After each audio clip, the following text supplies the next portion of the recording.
Assalamualaikum warahmatullahi wabarakatuh. Hai semuanya, saya adalah salah satu mahasiswi dari jurusan Pendidikan Guru Anak Usia Dini Fakultas Ilmu Pendidikan UKIP Siliwangi. Di sini saya akan memaparkan materi untuk memenuhi salah satu tugas dari mata kuliah pengembangan sosial emosional. Sebelumnya saya akan memperkenalkan diri terlebih dahulu.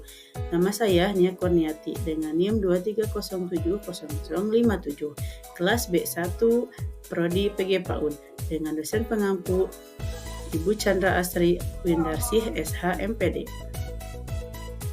Pada materi ini saya mengambil judul Bullying di kalangan anak usia dini. Perkembangan sosial emosional adalah proses belajar anak dalam menyesuaikan diri untuk memahami keadaan serta perasaan ketika berinteraksi dengan orang-orang di lingkungannya, yang diperoleh dengan cara mendengar, mengamati, dan meniru hal-hal yang dilihatnya. Setelah anak berinteraksi dengan lingkungannya, dia akan menghasilkan ekspresi senang, sedih, marah, malu, cemas, dan sebagainya. Bullying adalah suatu bentuk penindasan atau kekerasan secara sengaja oleh satu orang atau lebih. Bullying ini terbagi menjadi dua, yaitu bullying verbal dan bullying secara non-verbal. Bullying secara verbal yaitu berupa tindakan menghina, mencela, mencemooh, mengancam, atau melecehkan secara verbal korban dengan kata-kata yang merendahkan dan menyakitkan. Sedangkan bullying secara non-verbal yaitu berupa kekerasan fisik seperti memukul, menendang, mendorong, mencubit, dan sebagainya. Permasalahannya yang terjadi di kalangan anak usia dini yaitu ada seorang anak yang suka membuli temannya ketika temannya belum bisa melakukan sesuatu, maka ia akan menghinanya, merusak mainan yang sedang dimainkan oleh temannya. Apabila ada teman yang berani melawannya, dia akan mengeluarkan kata kasar yang tidak pantas untuk diucapkan. Anak melakukan perilaku seperti yang ada di game, tindakan perkelahian, seperti mendorong, mencubit, atau memukulnya. Dia berteman hanya dengan orang yang ia sukai saja. Faktor yang mempengaruhi anak melakukan perbuatan tersebut itu satu, kepribadian individu. Dia lebih senang menyendiri, biasanya dengan bermain HP. Kedua, keluarga, apalagi dia berada di keluarga yang broken home. Ketika orang tuanya sedang bertengkar, ia melihatnya dan ia akan melakukan hal tersebut pada temannya. Kemudian teman sebaya dan orang dewasa. Dan keempat, lingkungan. Apa yang ia lihat, apa yang ia rasakan di lingkungan, itu dari teman, dari orang dewasa, hal yang negatif gampang ia lakukan. Kemudian dari media sosial, dari media massa, dia akan melihat, menonton HP, dari TV, hal yang negatif akan mudah dilakukannya.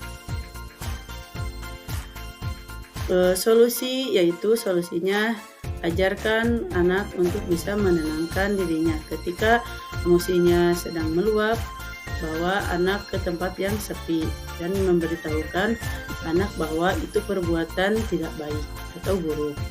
Bangun komunikasi yang baik dengan anak supaya terjalin pendekatan. Maka orang tua ataupun pendidik sebaiknya kita berkomunikasi dengan anak dengan yang baik. Karena anak belum bisa mengolah emosionalnya, sebagai pendidik ajarkan anak kembangkan rasa empati. Contohnya, apabila ada temannya tidak membawa makanan, sebaiknya dibagi oleh teman yang membawa makanan. Kemudian jadilah contoh yang baik sebagai orang tua atau pendidik. Kita harus menjadi contoh yang baik untuk anak-anak kita. Pelajari tentang kehidupan sosial anak, bagaimana dia bermain, dengan siapa dia bergaul. Kemudian ada treatment yang bisa dilakukan oleh orang tua atau guru, yaitu mengadakan pembelajaran berkelompok ketika di sekolah supaya terjalin hubungan dengan anak-anak dengan temannya, ada komunikasi, ada saling support. Hendaknya melakukan pembelajaran berkelompok. Selalu mengingatkan bahwa semuanya adalah teman. tidak membeda-bedakan baik itu agama, ras, suku, kulit hitam, kulit putih, kita semuanya adalah sama. Menceritakan kisah-kisah teladan seperti kisah Rasulullah, kisah para sahabat, menumbuhkan rasa percaya diri. Anak dilibatkan dalam satu kegiatan supaya anak merasa percaya diri bahwa dia itu bisa. Memberikan pujian kepada anak ketika melakukan hal yang terpuji. Apabila anak melakukan hal yang terpuji, boleh kita memberi reward atau memberikan dia hadiah. Orang tua mengawasi apa yang ditonton oleh anak. Sebaiknya orang tua mendampingi apa yang ia tonton, baik itu dari televisi atau HP. Sekolah mengadakan parenting kepada orang tua, terutama dalam pola asuh kepada anak. Kesimpulan, bullying bukan tindakan terpuji dan harus dihindari karena bullying dapat merugikan dirinya dan orang lain. Bullying merupakan tindakan yang tak hanya mengganggu namun termasuk tindakan agresif yang melanggar hak-hak orang lain dan pada titik tertentu bisa dikategorikan sebagai tindakan pidana. Anak harus dilindungi dari kekerasan baik fisik maupun psikisnya sebagaimana dinyatakan dalam pasal 76 Undang-Undang Nomor 35 Tahun 2014 yang berbunyi, setiap anak selamat dalam pengasuhan orang tua, wali atau pihak lain manapun yang bertanggung jawab atas pengasuhan berhak mendapatkan perlindungan. Dan ini referensi yang saya ambil sebagai panduan di materi ini. Marilah yang akan video ya. Selamat menyaksikan.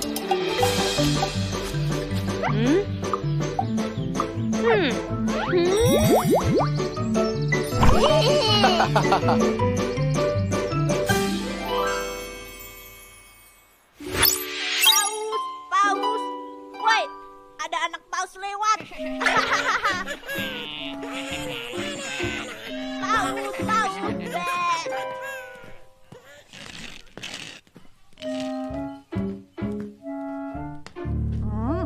Serahkan uangmu. Jangan, Kak. Ayo cepat berikan. Aduh, sakit. Cepat berikan. Uang jajanmu masih sisa banyak kan? Hah? Aduh, kenapa sih, Mi? Apa yang mereka berbuat? Entahlah. Sepertinya mereka mengancam Kak Bobon. Aduh, bagaimana ini? Kita pulang lewat jalan lain yuk. Aku takut. Aduh, besok masih sekolah lagi. Aku berhenti sekolah saja. Atau kulari ke hutan dan bersembunyi di sana. Di kepalaku saja mereka tetap membuatku takut. Kira-kira kamu bisa bantuin aku nggak sih? Jangan diam aja. Belum tidur, Bon? Iya, Bu. Ini Bobon mau tidur.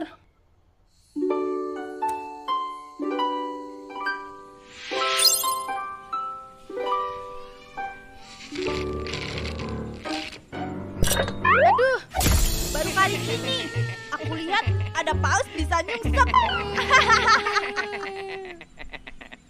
Hei Kak Dargo, stop merundung Kak Bobon. Tahu tidak, tindakan kakak itu tidak terpuji. Dia sungguh menyeramkan, seperti monster. Bi, dia kesini, Bi. Wah, lari.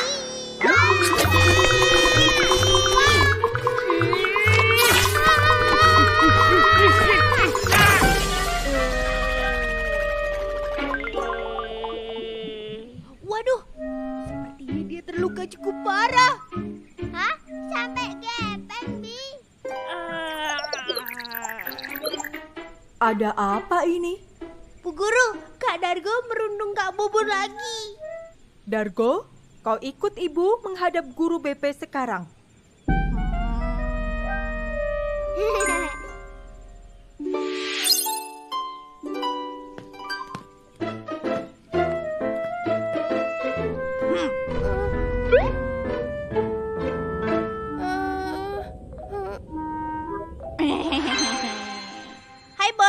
bagaimana kabarmu? Kak Dargo, aku baik-baik saja kok. Syukurlah. Aku minta maaf ya, Bon. Kalau selama ini sering mengganggumu. Tidak apa-apa, Kak. Bobon malah belajar berani. Oh iya, kalau ada yang berani mengganggumu, jangan segan bilang ke aku ya. Sepertinya Kak Dargo sudah kapok. Habis diingatkan guru BP. Kalau dia tidak kapok, kita kempesin. Kayak ban saja sih bisa dikempesin. Lupakan. Pulang yuk. Ayo, aku sudah lapar. Sama, aku juga lapar.